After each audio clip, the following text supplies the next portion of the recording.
Good morning, everyone. Thank you so much for joining the Evoke Neuroscience Lunch and Learn today on recognizing dementia. My name is Morgan Edmonson. I'm the Director of Medical Affairs here at Evoke, and I am actually joining you guys from my home office.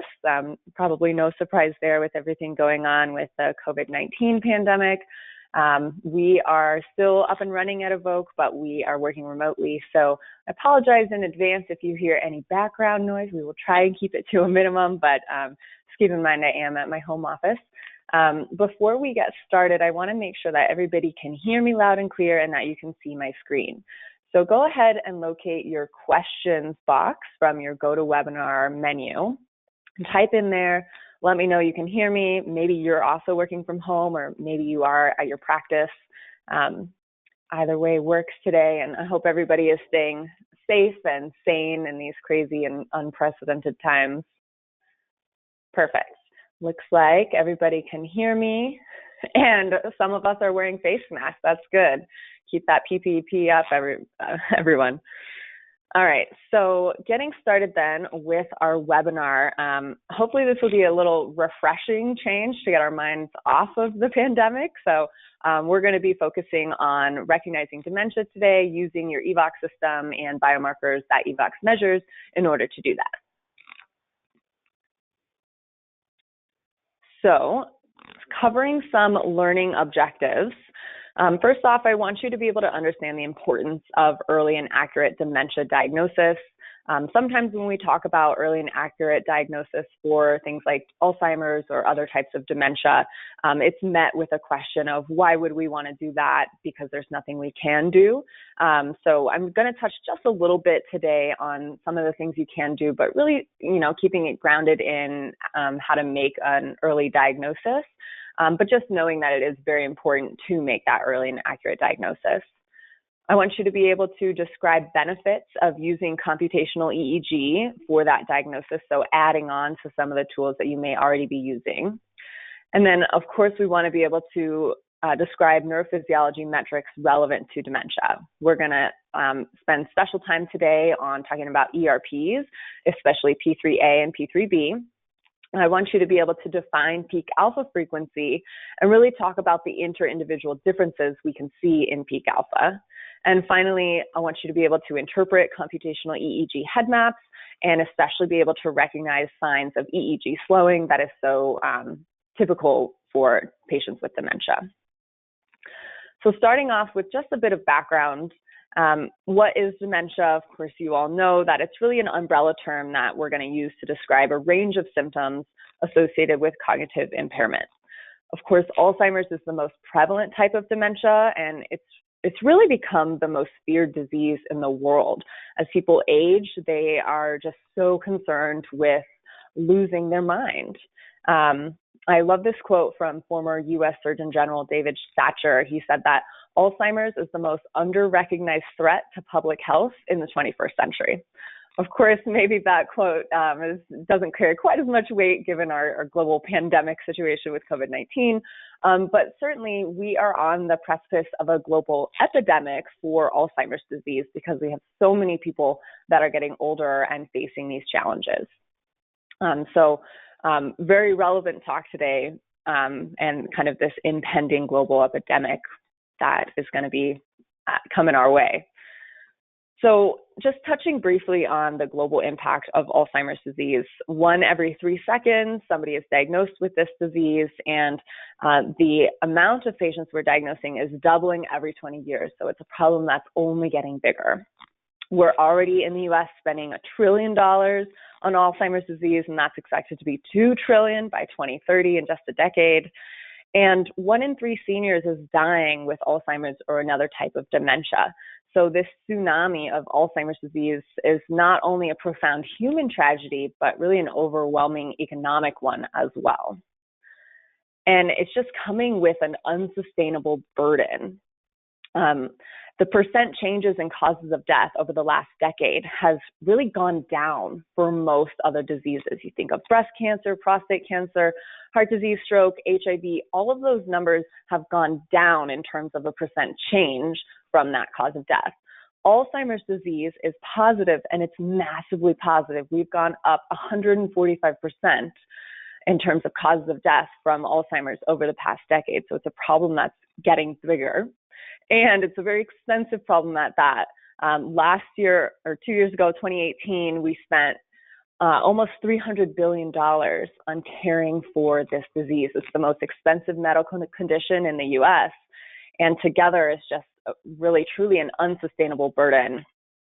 And the way that I think we're going to get there in terms of addressing how to fix this problem really lies at dementia diagnosis.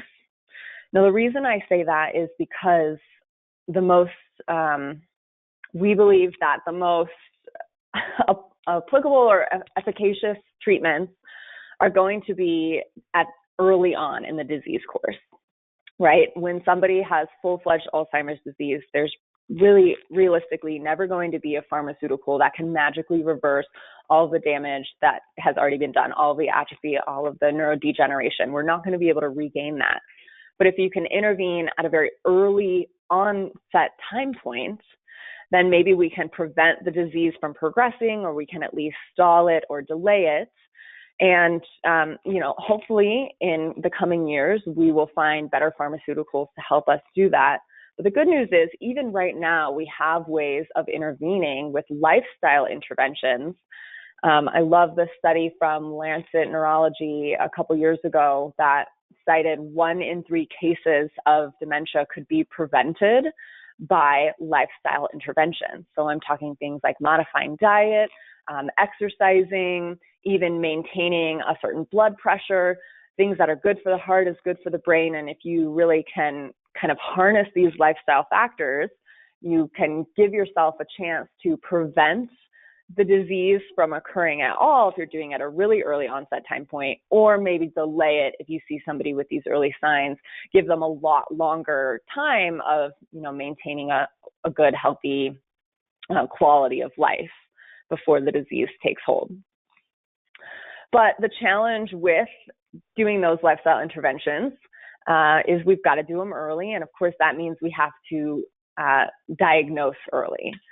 And right now, we're kind of stuck in a diagnosis conundrum, right? Half of people with dementia are not diagnosed, so we're severely underdiagnosing. We're also misdiagnosing about up to 30% of patients. I would argue it can be even more than that. And when we are getting it right, we're really getting it too late, on average 2 to 3 years after symptoms. Now, the challenge to that is, of course, patients might be in a little bit of denial. They don't want to come in and admit that they're starting to have these cognitive concerns. And another challenge is that it's just so difficult for us to get to a diagnosis because we are dealing with different expensive imaging technologies or just really insensitive tools. So I love to talk about conventional screeners, not in a way that I want you to stop using them in your practice. Of course, we don't want that. But it's just interesting to think about when you're using a conventional screener, only 16% of seniors are receiving regular cognitive assessments anyway. And we would assume that of those 16%, they're receiving a cognitive assessment like an MMSE or a MoCA. And those conventional screeners are only going to have about 54% sensitivity to something like dementia or Alzheimer's disease. Really what this means is 46% of people are missed. And that goes back to our previous statistic of we're missing half of these patients. And it's not because we're not seeing them in our office on a day-to-day basis. Maybe they're coming in for something else to get checked out, but maybe the patient is relying on us as a physician to say, hey, how's your cognition? How are you feeling with your memory? And maybe we as physicians are waiting for the patient to bring it up and say, hey, doc, I'm really concerned about, losing my memory. I feel like I'm not functioning at the same level where I used to be. So it kind of goes both ways. And the missing these seniors that do seem to be healthy is quite a problem, because we know that preclinical changes happen in the brain 20 years or more before symptoms appear. So when you're seeing these patients that are 60 and 70 years old, maybe they're doing great now, but it doesn't mean that the pathology hasn't already started to occur for them. So I like to talk about kind of a diagnostic tools timeline. On the x-axis here, you can think of this as kind of a continuous spectrum of symptoms, starting with no symptoms, mild memory changes, and then pretty severe symptoms for cognition. And we can look at neuronal function as kind of maintaining throughout the no symptoms phase and then dropping off as we get to severe symptoms, and tau and amyloid pathology ramping up to cause these mild memory changes that develop into severe symptoms. Now, our cognitive screeners like MoCA and MMSE are really taking place in this last category of severe symptoms. That's when MoCA and MMSE are going to pick up these changes and say, yes, you behaviorally have problems with cognition.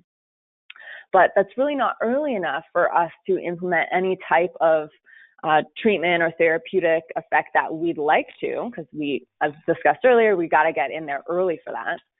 So if we take it a step back and use neuroimaging techniques like MRI and PET scans, those can get us to a little bit earlier of a phase. However, they're still relying on brain structure to see anything that's gone wrong. Volumetric MRI is going to pick up something that is already, we're observing atrophy already. We're not going to be able to get that lost tissue back. So it's still not quite as early as we'd like it to be. And it can also be invasive and expensive, and then you're referring out. Now, the dream here would be like a blood-based biomarker, and there's kind of a global race to create that. We don't have anything yet. We do have CSF levels of amyloid and tau, but really, taking it back even further, the earliest changes we can detect are functional changes of the brain. I want you to think electrical activity here, and we can measure that with EEG and ERP, and it's great for you. You already have Evox, so you're already doing this. And now I want to talk about particular neurophysiology metrics that are extra relevant for dementia. So first off, I want to talk about slowed brain processing speed. So here I'm talking about event-related potentials, and particularly a delay in P300B. You can see here from our kind of scale of a healthy patient to a demented patient, we start out around 350 milliseconds, and that processing speed gets slower and slower and slower as we head to dementia. We're also today going to talk about a decrease in cognitive capacity as measured by peak alpha frequency, which is also sometimes called the posterior dominant rhythm. And as we head toward dementia, this peak alpha frequency starts to get slower, reflecting a diminished cognitive capacity. And finally, we're going to talk about spectral slowing, which is measured with computational EEG. This is going to be our head maps, which is our database comparisons and recognizing a really clear-cut pattern of what EEG slowing is that's kind of representative of dementia. The dogs are very excited about that opportunity to learn about these neurophysiology metrics. So starting off with our event-related potentials, our ERPs. Now, you guys may recall that ERPs reflect brain processing speed, which is basically time-locked neural activity related to sensory and cognitive processes. So taking that definition into a little bit of a graphic here, what we're doing is measuring raw EEG and then showing the patient different stimuli across time. Now we're going to take a snapshot of a window of activity right after the patient saw that stimulus and average all of those snapshots together to create one ERP, which is a time-locked EEG segment. Now, there are a couple different features or components of this ERP waveform, and what's most relevant when we're talking about cognition is really the P300 component. In general, P300 is associated with things like attention, working memory, and executive function. Now, there can be two different types of P300. P3A is really indicative of attention. It reflects attentional capacity and is basically an orienting response. So I encourage you to remember, I always remember P3A, A for attention, but it's not sustained attention. It's really your ability to attend to something new in your environment. So I think of this as driving down the freeway, everything's kind of the same, you're enjoying the beautiful landscape, doing your social distancing, and then all of a sudden the engine noise changes and you're able to shift your attention to that and then stop and investigate further and see what's going on. So that's P300A in action, that attentional shift, that orienting response to something new in the environment. Now, in contrast, P3B is really indicative of working memory or information processing. Now we're talking about sustained attention and the ability of the brain to combine resources to accomplish an action. So this is the classic, I walk into the pantry and totally don't remember why I'm there. That's a failure of P3B in that moment. I am totally lost my sustained attention. My working memory failed me. I don't remember that I'm supposed to be reaching for the pasta. So when we interpret our ERPs, there's really two different components I want you to think about. The first is latency, which is reflected on the x-axis always when we look at ERP waveforms. And this is a measure of how long it takes the brain to mentally classify a stimulus. So it's measured in milliseconds, just how much time did it take the brain to process. Now we can look here at a difference between a control subject and somebody with early Alzheimer's. And you can see a very clear delayed latency for this ERP waveform. Now on the y-axis, we're talking about amplitude or voltage. It's measured in microvolts. And it's reflecting how many neurons are successfully working together. I like to think of amplitude as neuronal horsepower. You want all of your neurons gearing up, firing together to really efficiently process this information. And looking at the difference between our control and early Alzheimer's subjects, we can see a very clear reduction in amplitude, meaning they've lost that neural horsepower and they're also really slow to classify stimuli. So both latency and amplitude have taken a hit in this example. So when we talk about P300 and how it relates to Alzheimer's disease, this study was looking at just straight up differences between Alzheimer's and a control for amplitude and latency for both of these components, P3A and P3B. Regarding amplitude, on the left side of the screen, they saw a significant difference between Alzheimer's and control, such that Alzheimer's had a reduced amplitude. And that makes sense. If amplitude means horsepower, we just don't have the neural horsepower to process all of this information. Likewise, when we look at latency, they saw a delayed latency for P3B. So meaning when I'm using my working memory, I just am slow to step on the gas. And even when I do step on the gas, I just can't get from 0 to 60 very quickly. So P300 is a demonstrated biomarker of Alzheimer's disease. And what's more, P300 has been shown to reflect dementia progression. I love this study. It was a longitudinal study looking at patients diagnosed with mild cognitive impairment, following them over time, seeing who progressed and who didn't, and then looking and seeing if P300 would be able to predict that progression. So our non-progressing group is in the light orange, and our progressors is in the dark orange. Controls are there in blue. When we look at P3B amplitude, our MCI progressors had a significantly reduced amplitude. And then when we look at latency on the right side of the screen, they had a significantly increased latency. So again, you're seeing this reduction in amplitude, increase in latency. And we now know that P300 correlates with dementia progression. And I love talking about ERPs because they're such a sensitive metric. Admittedly, they are not specific to dementia, right? They can be affected in other things as well. You're going to see them take a hit after a traumatic brain injury, for example. But the good thing is they're super sensitive and they can detect cognitive slowing before symptoms occur. So these are great metrics to use for that patient that comes into your office that is 70 years old, so above 65, which is the recommended cutoff for people that should be starting to get these cognitive screeners annually. And maybe they're feeling great now, not experiencing any objective symptoms right now, or subjective, I should say. But we want to look and see how this P3B waveform looks because it's super sensitive to changes that could be coming down the road that would cause symptoms. So again, P3B is great for helping you recognize and diagnose dementia, also help for maybe you recommending a treatment course of helping you predict how this patient's going to progress.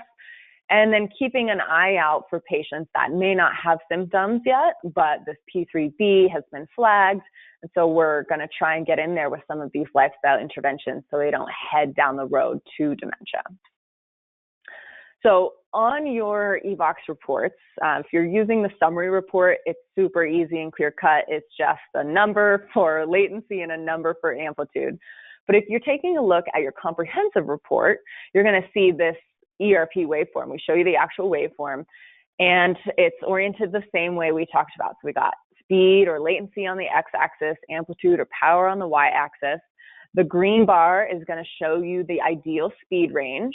And for our P300 waveforms, we're looking for a mountain.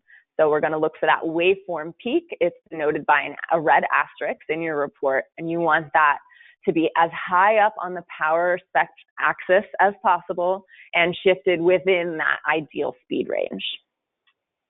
Now, sometimes you're going to see indiscernible come through on a report.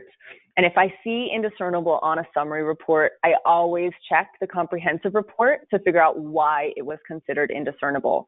Really, two reasons why. One, the ERP was too slow, and so that waveform peak was so far outside of the ideal speed range that our algorithm doesn't even look that far away, just because it's, like 900 milliseconds after where it should be. It's a P300, should be occurring around 300 milliseconds.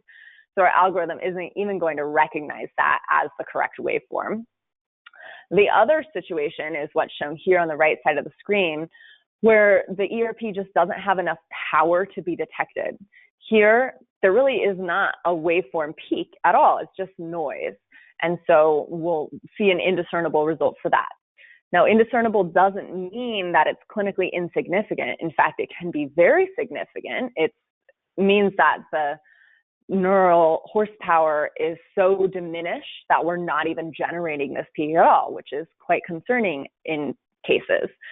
So we want to keep an eye out for how P3A and B are looking. Do they have delayed speed? Do they have reduced power? That can kind of help us develop our diagnosis and also help us monitor different treatment effects, right? Is something working? Is something not working? These metrics, again, they're so sensitive, they are going to reflect changes, positive and negative. So they're a great thing to look at. Moving on to our resting state electrophysiology, EEG. We know that EEG measures electrical activity of the brain in real time. Basically, what's happening is neurons communicate via action potentials. We know those action potentials are created by the exchange between sodium and potassium into and out of the cell. So when this wave of ions reaches electrodes that are placed on the scalp, they're going to push and pull electrons on the metal surfaces of those electrodes. And this push or pull difference is measured as voltage across time. So that's all we're measuring is spontaneous electrical activity across time from the brain. And we can map it out with this graph, which we don't actually report in your Evox reports. So I'll help orient you just because understanding this graph really helps you understand the head maps later on.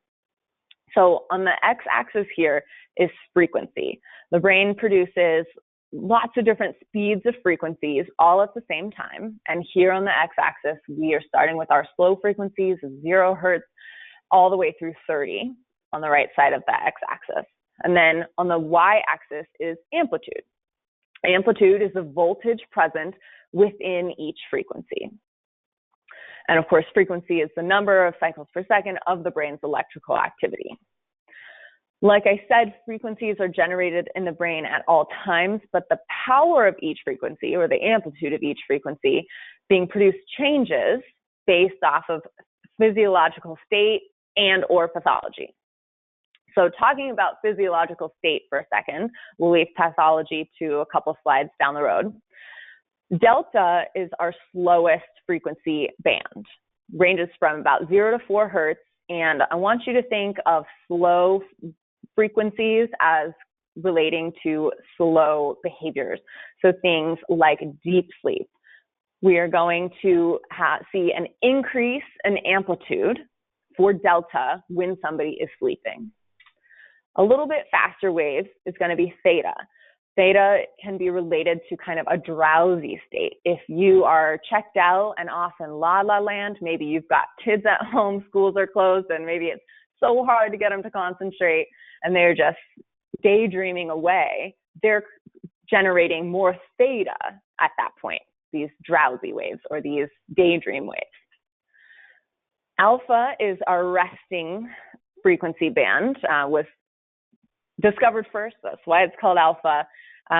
It's kind of our resting state.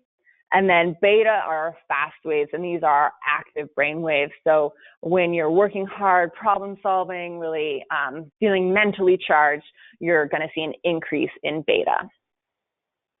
So talking about peak alpha frequency before we dive into our head maps, peak alpha is the frequency within the alpha band where the highest amplitude occurs. So here on the x-axis, I've highlighted the alpha frequency band, and we're just looking to see the highest amplitude within that frequency band, and that's called peak alpha frequency. It's an overall measure of cognitive ability, and really the reason why is because it's generated by the thalamus and reflects the lamocortical network activity. Basically, how is the thalamus talking to other cortical areas, and is that working well or is that not working well? We can just think of this peak alpha as kind of an overall metric of cognitive capacity and memory performance.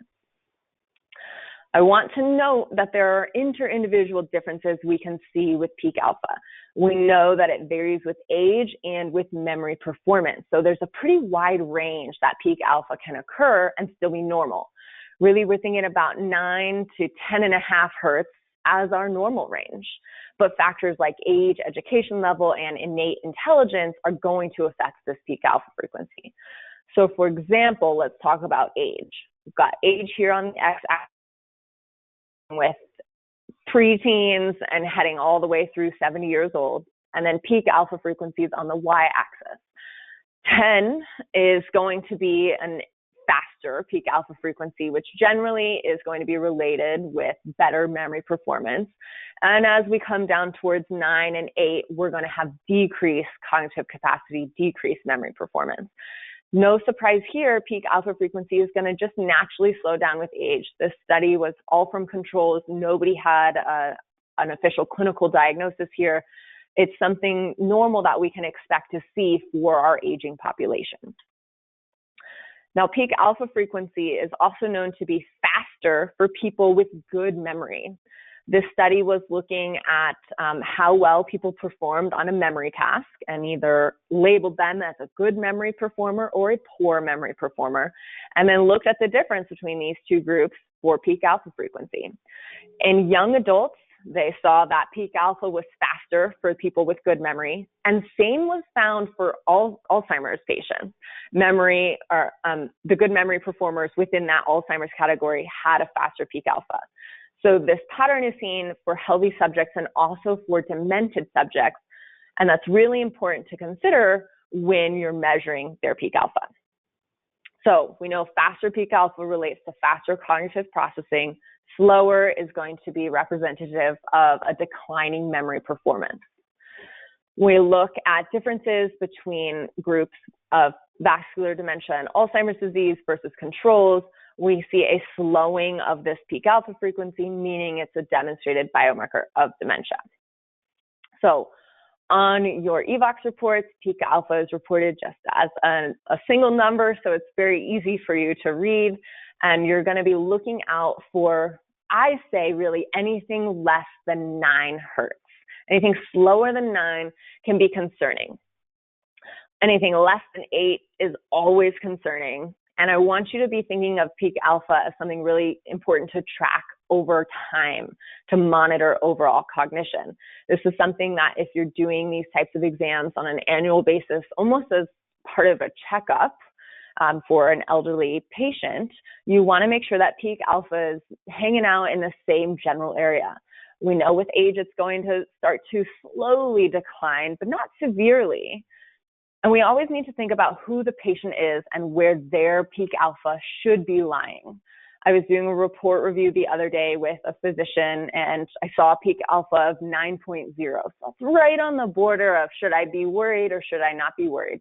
And I had to ask, hey, is this patient, is he highly educated? What type of career did he have before he retired? And it turns out he was a super successful software engineer, had a master's degree, really intelligent guy. And so then I was worried, 9.0 for somebody with that educational background and that much innate intelligence is definitely something to be worried about. I feel like this is a red flag. He could be heading down the road to dementia. We really got to get in there and intervene now before it's too late. So if you're looking for anything less than 9, always consider the patient and where their normal peak alpha frequency would be. Moving on to our database comparisons, essentially what we're doing is measuring their resting state EEG and asking, how is my patient's brain functioning compared to healthy controls? We've got head maps to help us visualize this. So instead of that power frequency graph with frequency on the x-axis, now each frequency is a head. We start at 2 hertz, we build all the way through 30 hertz. And each frequency has its own head. It's basically an aerial view top down. The nose is in the front, left ear on the left, right ear on the right. Make sure that you keep left on the left so it's the opposite of radiological convention. And what we're going to do is basically map power according to color. Color is basically a Z-score here. How many standard deviations away from normal is your patient? So we'd like to see everybody with green all the way through these head maps, meaning I'm 0 standard deviations away from the norm, and I'm functioning just the same as these healthy controls. But that's not always going to happen. Usually we see different mixtures of blues and reds. Red means an excess of that particular frequency, and blue will mean a deficit of that particular frequency. So when we interpret head maps, first question we always ask is, what frequency am I looking at? Is this a slow frequency or a fast frequency? On all of your reports, we have a little cheat sheet key down at the bottom, and we break up frequencies into their frequency band names, delta, theta, alpha, and beta, and also remind you what's considered slow and what's considered fast. Now, it's not an even 50-50 split. We're looking at 30 heads here, but we don't split slow and fast at 15. It's really split around 10. So only the first 2 rows are considered slow waves. The rest are considered fast waves. And again, we care about this because it relates to not only physiological state, which here is consistent, right? The patient is in a rest but awake state. But we care about these frequencies because they relate to different pathologies, and we'll get into that for dementia and in the next slide. Next, I want you to ask, what power do I see? Do I see blue or red or hopefully green, right? We're comparing to a normative database, so green means we're right on the money with the norm. A blue is going to mean a deficit of that frequency. Red is an excess of that frequency. And finally, we care about the brain region that this dysfunction is occurring in. Oftentimes, it really helps explain symptoms experienced. For example, depression will seem manifest in the frontal part of the brain, and that makes sense. The frontal lobe is responsible for emotional and behavioral control. We'll also see the frontal lobe be affected in things like Alzheimer's disease, which makes sense. Alzheimer's patients often have emotional and behavioral disturbances. So very fitting with that. So getting to our qEEG head maps and dementia, we're looking at the relative power distribution in an awake but restful state. And compared to controls, patients with dementia tend to demonstrate what is known as EEG slowing, and it's pictured here. Basically, there are 2 components to EEG slowing. The first is an excess of delta or theta, meaning we have too much slow cognitive processing. Remember, delta and theta are our slow waves. When we have an excess of those, it means we're producing too much of those slow types of cognitive processing waves. Not to say we don't want to be producing any. We're always producing some. We just want the right amount given what we're doing. If we were sleeping, we would naturally start to produce more of those slow waves, but they're not sleeping here. They're awake and resting. And so we want them to be creating that Goldilocks amount of these frequencies. And in EEG slowing in patients with dementia, we see them creating too much slow cognitive processing. Now, what goes hand in hand with this is a deficit of alpha and beta, meaning not enough fast cognitive processing. We want to see fast cognitive processing, right? That means the brain knows how to get up and go and tackle problems and think critically. And when you just aren't producing enough power behind those fast waves, it's going to really kind of go hand in hand and create generally a brain hypofunction. So EEG slowing is one of the most well-established biomarkers for dementia, one of the most well-characterized pattern that we can see kind of for these spectral power changes. So a quick summary of biomarkers before we review some case studies. First off, we talked about ERPs, in particular P300. For P3A and P3B, we're going to be keeping an eye out for delayed latency and or reduced amplitude. Within our peak alpha frequency, we're looking for slowed peak alpha, less than 9, I'm worried, but always taking into account who the patient is, what their background is, and where their peak alpha should normally lie. And finally, within our head maps, we're going to be looking out for that EEG slowing, which is excess power in slow frequencies paired with a deficit of power in fast frequencies. So moving on, I'm going to review some case studies. And while I do this, if you guys have any questions on these case studies, feel free to type it in that question box. I might be able to get to it live. And we will see how we do. All right, so starting off with a case study of dementia. This is a screenshot of an actual summary report. Didn't create it. This is just one of our patients.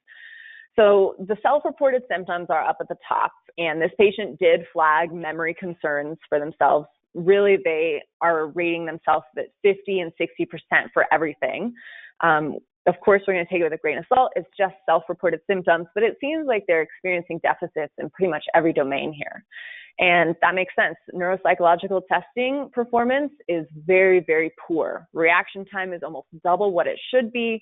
Lots of variability in that reaction time.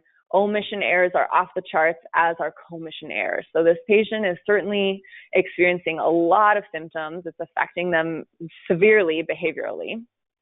And when we look at our peak alpha frequency, this patient has dropped down all the way to 7.0 hertz. So remember, we're looking between 9 and 11 for our healthy reference range, and this cognitive capacity is severely diminished. Now, interestingly, theta-beta ratio, which is usually thought of as our marker of inattention, it's a FDA-approved marker for a certain type of ADHD because it is a marker of inattention. And here it's flagged as off the charts high, which doesn't mean that this patient has ADHD. In fact, this is a false positive.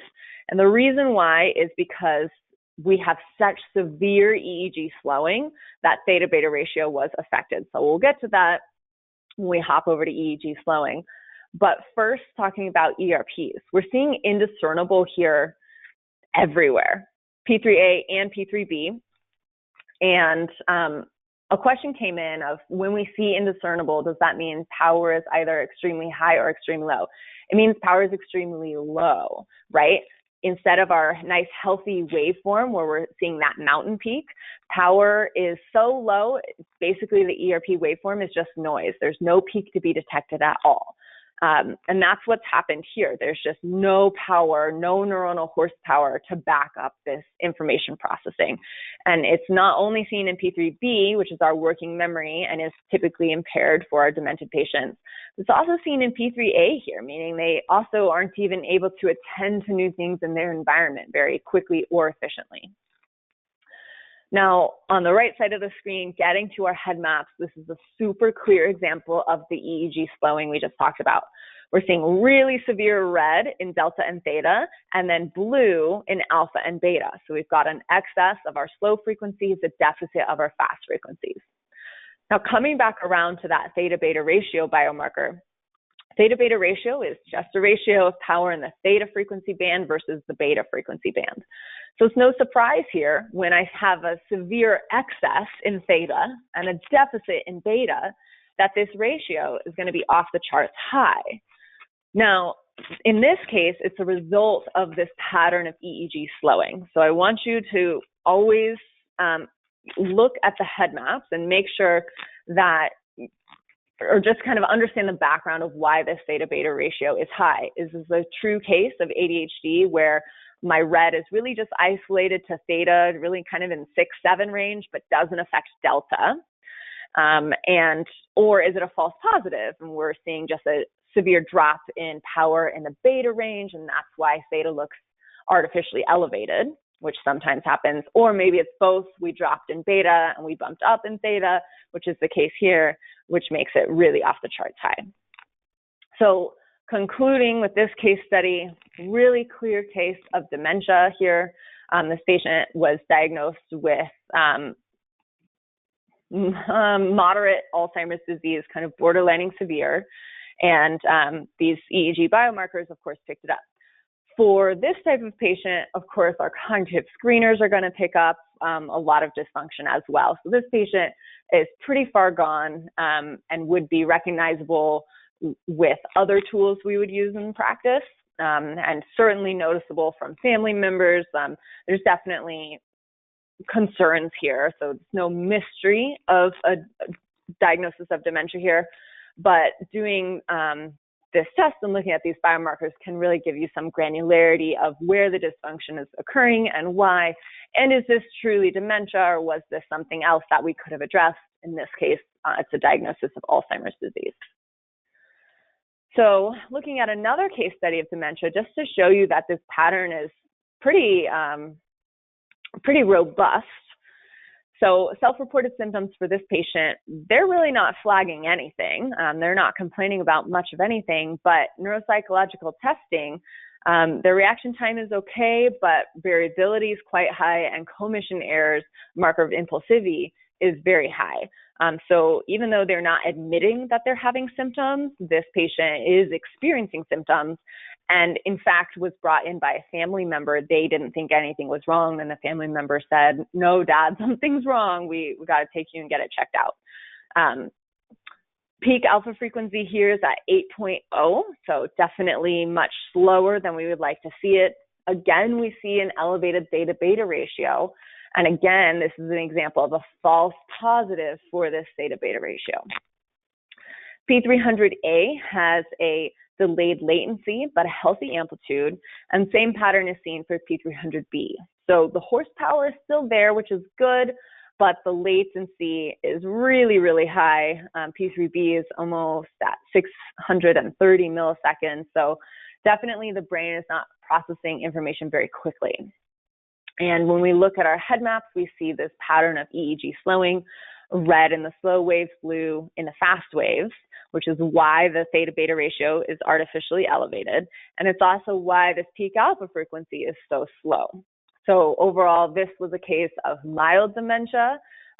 We'll probably anticipate it getting worse, but at least now we have a diagnosis and we can make treatment recommendations.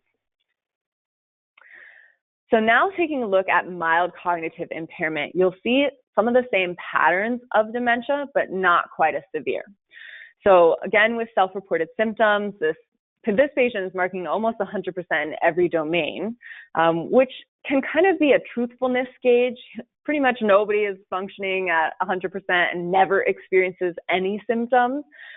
So they're probably not self-reporting very accurately or honestly. And it's definitely the case for this patient because in neuropsych testing, they've got a slowed reaction time, very variable consistency as well. Omission and commission errors are okay, but they certainly are experiencing some behavioral impairment. Peak alpha frequency here is at a 9.2. That's in our healthy range, so that's okay. But it's getting to the slower side of things. And this patient was a very successful in their career. I believe they were a college professor. So certainly a peak alpha frequency that we would like to see higher given the educational background for this patient. So 9.2 is not abysmal, but it is worrying, and we would like to at least see it stay there, but definitely don't want to see it get any slower. Theta-beta ratio is flagged here. Again, it's a false positive because of the pattern of EEG slowing that's starting to emerge. For P3A, we have a delayed latency, but a healthy amplitude. But then P300B, we've got an indiscernible result. This ERP was because of very low power. So again, just no peak was there to be detected.